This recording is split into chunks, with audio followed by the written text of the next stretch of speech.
देखो क्वेश्चन है जे एडवांस 1993 का क्वेश्चन कह रहा है if f of x is equal to 3x square plus 12x minus 1 where x belongs to -1 to 2, 37 minus x where x belongs to 2 to 3। ठीक है, उसके बाद हमें बताना है।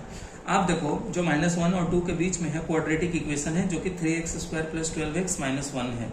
ठीक है, एफ एक्स जो आपके पास गिवन है वो क्या है 3x square plus 12x minus 1। इसका डेरिवेटिव ले लो, f dash x is equal to 6x plus 12। इसको 0 के बराबर इक्वेट कर देंगे तो x इक्वल टू -2 आ जाएगा, मतलब कॉन्केव अपवर्ड बनेगा क्योंकि coefficient of x square positive है मतलब 3, तो कॉन्केव अपवर्ड बनेगा। और 0 कहाँ पे होगा, डेरिवेटिव -2 पे। ओके, अगर x इक्वल टू 0 रखो तो ये f ऑफ अगर हम 0 रख दें तो आप देखो निगेटिव मिल रहा है, और f ऑफ अगर हम 1 कर दें तो आपको पॉजिटिव मिलेगा। ठीक है, इसका मतलब 0 है। और इसका अगर 1 कर दें तो आप देखो 3 12 3 15 मैंने 1 14 ग्रेटर देन 0। इसका मतलब अगर हम ग्राफ बनाएं तो आप देखो 0 ये है और 1 ये है, तो बीच में से जरूर पास करेगा क्योंकि 1 पे आपको पॉजिटिव मिल रहा है, 0 पे निगेटिव ही है। और आपका डेरिवेटिव 0 कहाँ पे है, -2 पे।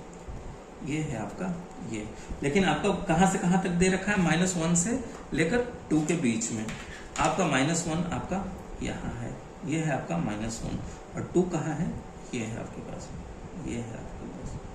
ठीक है, ये आपको ध्यान देना है।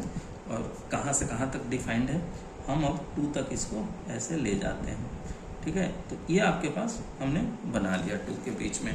अब उसके बाद कह रहा है 2 और 3 के बीच में है आपके पास, 2 और 3 के बीच में ग्राफ है 37 माइनस एक्स का लीनियर ग्राफ बनेगा। ठीक है, स्लोप नेगेटिव है, तो 37 पर आप देखो ये कौन सा वैल्यू अटेन कर रहा है, 35।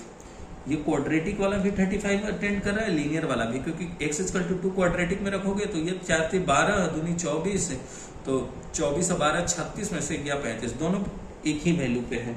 और 37 माइनस एक्स 3 पे आएगा तो 34 बन जाएगा, ये आपके पास 34 है। ठीक है, अब ऑप्शन पढ़ो। एफ इज इंक्रीजिंग ऑन -1 से 2 के बीच में। -1 और 2 के बीच में बिल्कुल देखो जैसे जैसे एक्स का वैल्यू बढ़ रहा है वैसे वैसे फंक्शन का वैल्यू बढ़ रहा है, तो इसका मतलब इंक्रीजिंग है। बिल्कुल सही बात है, ऑप्शन नंबर ए सही। ऑप्शन बी पढ़ो, f x is continuous on -1 to 3। -1 और 3 के बीच में देखो यहीं पे 2 वाला एक था पॉइंट, ठीक है, क्रिटिकल पॉइंट, और जहां पे आप देखो बस चेक करना था, बाकी सब जगह आप देखो कॉन्टिन्यूअस ही है। वहां पे भी 35 मिला, ये भी 35 था, और वो लीनियर इक्वेशन भी 35 आ रहा था, तो ऑप्शन नंबर बी सही है। F dash 2 doesn't exist. Okay, पहले एफ डैश 2 क्वाड्रेटिक में निकालते हैं, तो एफ डैश एक्स अगर यहाँ निकालें तो निकाल रखे हैं कितना, 6x प्लस 12। अगर 2 सब्सटीट्यूट कर दें तो कितना हो जाएगा, 6 दूनी 12 2 24। और लीनियर ग्राफ का अगर हम निकालें एफ डैश 2 तो क्या हो जाएगा, -1, क्योंकि 37 0 हो जाएगा और x का -1, तो दोनों बराबर नहीं है। इसका मतलब सी जो है वो बिल्कुल सही कह रहा है, does not exist. Option number D पढ़ो, f x has the maximum value at x equal to 2। बिल्कुल सही बात है भाई, मैक्सिमम वैल्यू आप देखो इस पे, इस पूरे फंक्शन का आपको 2 पे ही मिल रहा है 35, बाकी इसके पहले ही फंक्शन कम हो रहा है और इसके बाद भी फंक्शन का वैल्यू कम हो रहा है, तो इसका मतलब करेक्ट ऑप्शन क्या है, ABCD चारों। ठीक है, तो इस कदर इसको सॉल्व करना था।